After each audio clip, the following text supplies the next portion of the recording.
ذوق. جمعے کی نماز پڑھ کے یوں دنیا بھاگتی ہے, او ہو پتہ نہیں کون سی پیچھے آگ تھی جو بجھائی جائے گی. اور آج تک لوگ مسئلہ پوچھ رہے ہیں کہ جمعے کی بعد والی سنتیں کتنی ہوتی ہیں.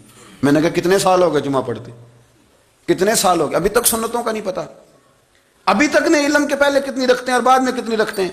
فجر کی سنتیں کب پڑھنی چاہیے, سنو فجر کی سنتوں کے بارے میں.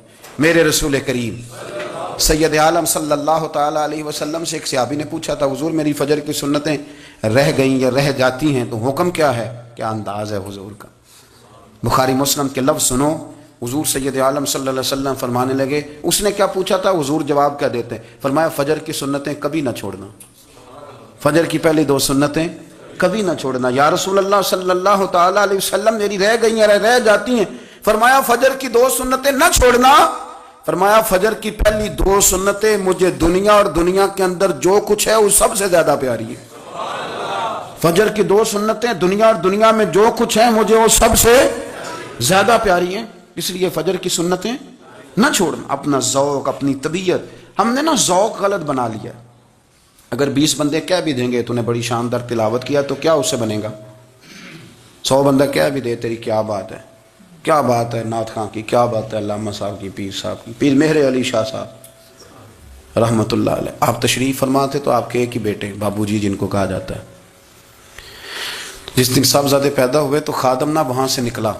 ان لوگوں کے شوق اور طرح کے تھے نا, تو ان کی توجہ بھی اپنے شوق کی طرف رہتی. تو خادم نکلا اندر سے, پیر صاحب مبارک ہو, پیر صاحب مبارک ہو, پیر صاحب مبارک ہو, پیر صاحب مبارک. وہ شور کر رہا ہے تو پیر صاحب کو وجد ہو گیا, اللہ اکبر اللہ اکبر اللہ. وہ کیا ہوا, کس بات کی مبارک دے رہے ہو. عرض کی حضور اللہ نے بیٹا دیا ہے. تو آپ فرمانے لگے اچھا حضور آپ کیا ہوا, آپ تو پریشان ہو گئے. فرمانے لگے جب تو نے 3 دفعہ کہا نا مہر علی کو مبارک ہو تو میں سمجھا تھا شاید تجھے کسی نے بتا دیا ہے کہ مہر علی سے اللہ راضی ہو گیا. میں سمجھا تھا کہ شاید تو یہ خبر لے کے آیا ہے کہ کسی نے بتایا ہے کہ مجھے آج خبر ملی ہے کہ مہر علی سے رب اچھا پتر ہوا ہے. الحمدللہ اللہ کا شکر ہے. پر میرے لیے مبارک کا دن وہ ہوگا جب میرا رب کہے گا کہ میں مہر علی سے راضی ہوں, میرے محبوب کہیں گے کہ میں مہر علی سے.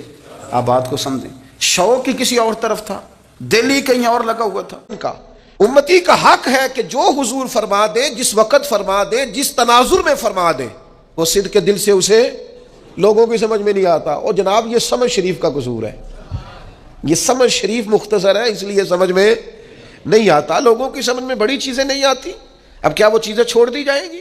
یہ نا اقبال کہتے ہیں عطار ہو رومی ہو رازی. اب بات کو سمجھیں, عطار ہو رومی ہو رازی ہو غزالی ہو, کچھ ہاتھ نہیں آتا بے آہ سحر گاہی. کہتے بہت بڑا صوفی ہو جیسے فرید الدین عطار تھے, بہت بڑا تصوف کا امام ہو جیسے امام غزالی تھے, بہت بڑا تفسیر کا استاد ہو جیسے امام رازی ہو. عطار ہو رومی ہو رازی ہو غزالی ہو, پر کچھ ہاتھ نہیں آتا بے آہ سحر گاہی. اگر سویرے اٹھ کے روتا نہیں نا اللہ کی بارگاہ میں, اگر تہجد نہیں نہ پڑھتا تو کچھ ہاتھ نہیں آتا بے آہ سحر گاہی. پھر اس کو کوئی چیز نصیب ہے. میری بات کی سمجھ آ رہی ہے آپ حضرات. جب تک آپ سویرے نہیں اٹھتے, آپ اللہ اللہ نہیں کرتے, آپ کو نوافل کا چسکا نہیں, عبادت کا مزہ نہیں, فرمایا میری عبادت کرو, یہ شوق پیدا کرو, میں نے تمہیں پیدا کیا ہے. ہم لوگوں کے نشے مختلف نشے, بڑا عجیب رنگ ہے. محفل کی صدارت کرنے والے بڑے پیر صاحب, بڑے القابات, او بیچ میں سے بندہ تلاش کرنے سے بھی نہیں مل رہا, اتنے بڑے لقب ہیں اس کے. لیکن وہ سج سنور کے 2.5 گھنٹے بیٹھا رہا محفل میں, اور نماز کا وقت آیا تو اس نے مختصر سی پڑھی, وہ نکل گیا.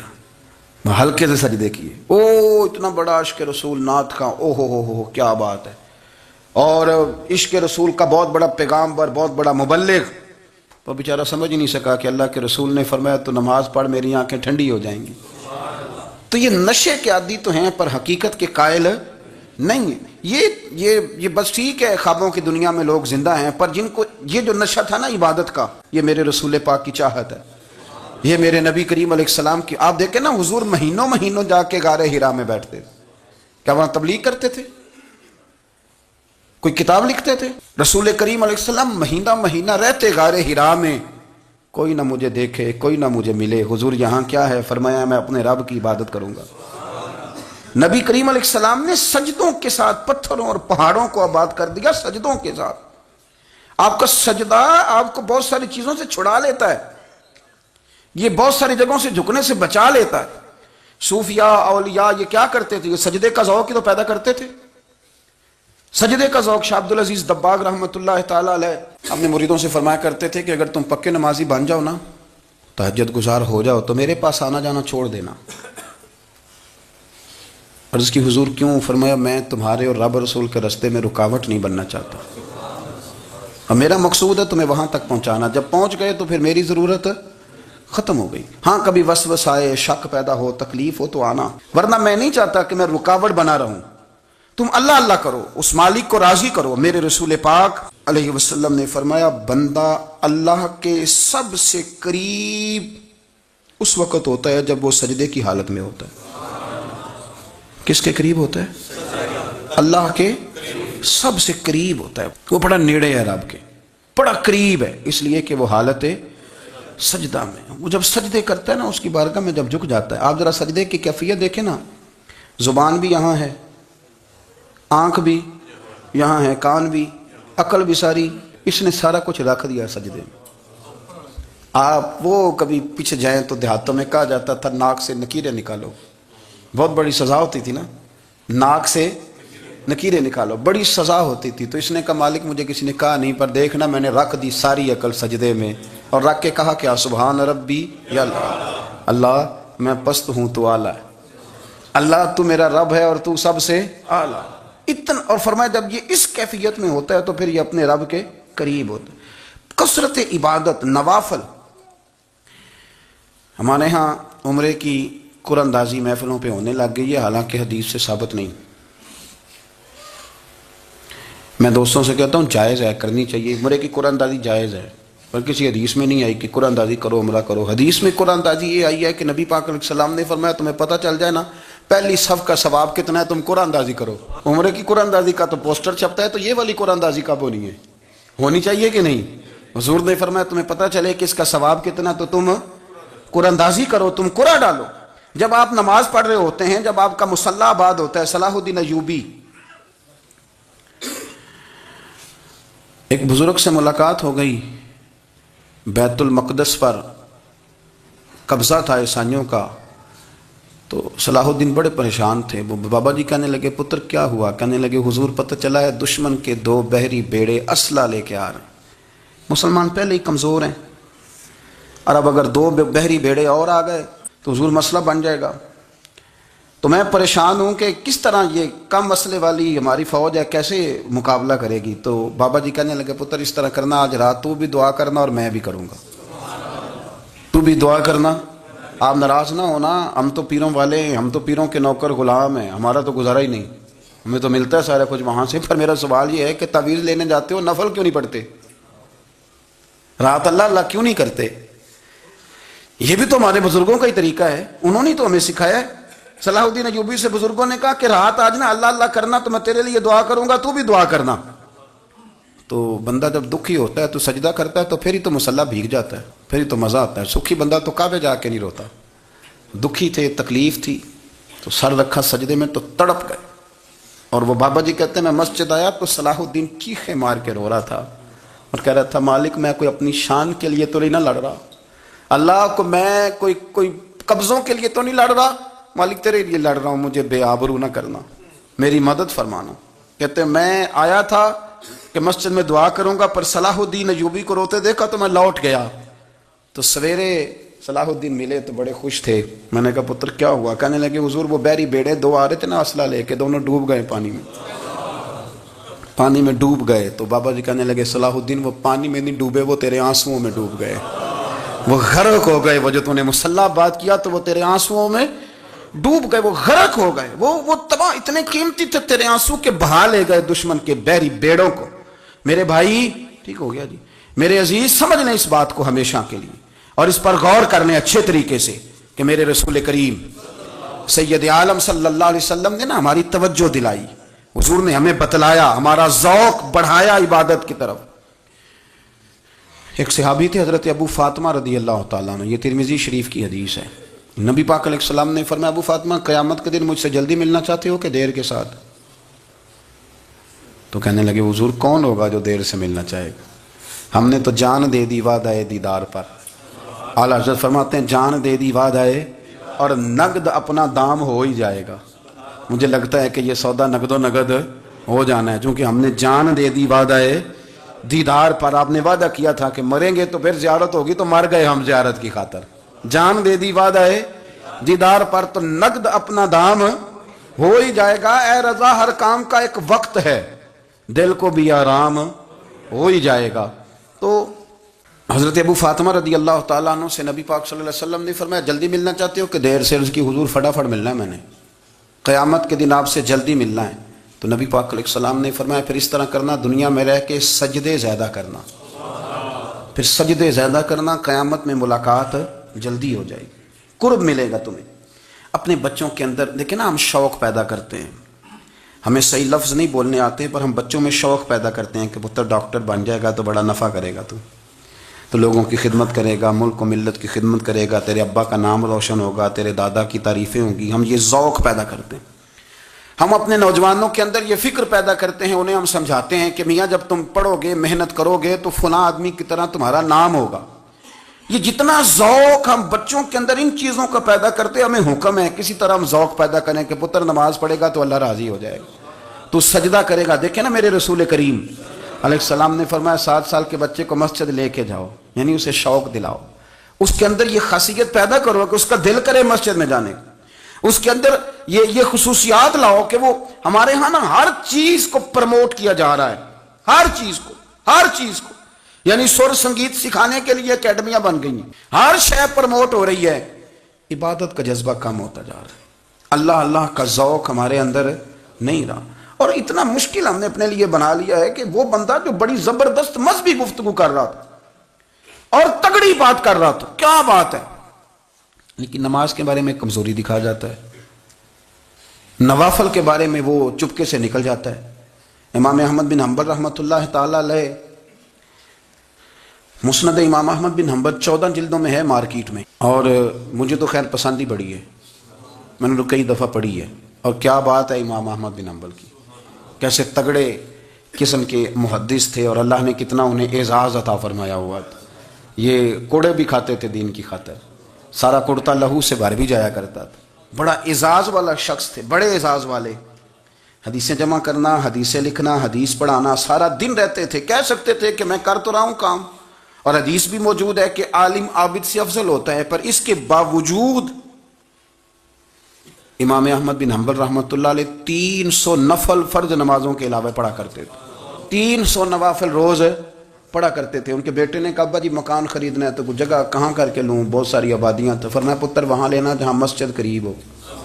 میرے رسول کریم سید عالم صلی اللہ علیہ وسلم اتنا پسند کرتے مسجد کو، اتنا پسند کرتے نماز کو، کہ رسول کریم صلی اللہ علیہ وسلم تہجد کی نماز بھی پڑھتے، پھر حضور فجر کی نماز بھی پڑھتے، نبی پاک وتر کو الگ کر کے پڑھتے، عشاء کے ساتھ نہیں پڑھتے۔ یہ تو ہم اس لیے اجازت دی ہمارے بزرگوں نے کہ بعد میں اٹھے گا کون علیحدہ وتر پڑھنے کے لیے، عشاء کے ساتھ پڑھ لے۔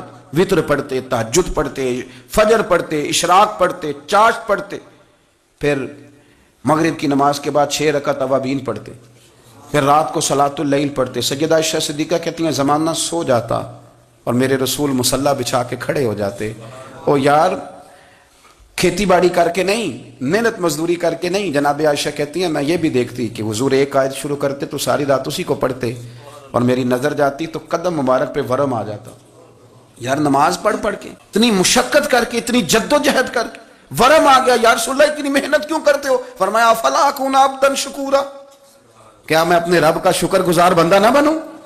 صحابہ کا ذوق عبادتوں کا، ریاضتوں کا، تلاوتوں کا، طبیعت ہے ان کی، وہ ایک دوسرے کو۔ حضرت مولا علی شیر خدا کرم اللہ تعالی وجہہ الکریم کے زمانے میں روم کے بادشاہ نے کہا یار یہ مسلمانوں کا پتہ تو کرو، یہ آخر کیوں اتنے زیادہ مجاہد ہیں؟ اس زمانے میں جاسوس بھیجنے کا مزاج تھا، اب تو جاسوس پکڑا جاتا ہے، اب تو جاسوس اور جاسوسی کا شوق ویسے آج بھی ہے۔ عرض کروں تھوڑی سی بات اس عنوان سے، پتہ کیا ہمارا مسئلہ ہے؟ ہم جہاں جاتے ہیں نا وہاں تھوڑی خوشبو سونگنے کی کوشش کرتے ہیں، وہ کیا ہے تو یہ کیا ہے تو ادھر کیا ہے، تو تھوڑا سا ادھر کیا ہے؟ میرے رسول پاک. پڑھیے درود شریف سارے پڑھیے ذرا زور سے، صلی اللہ تعالی.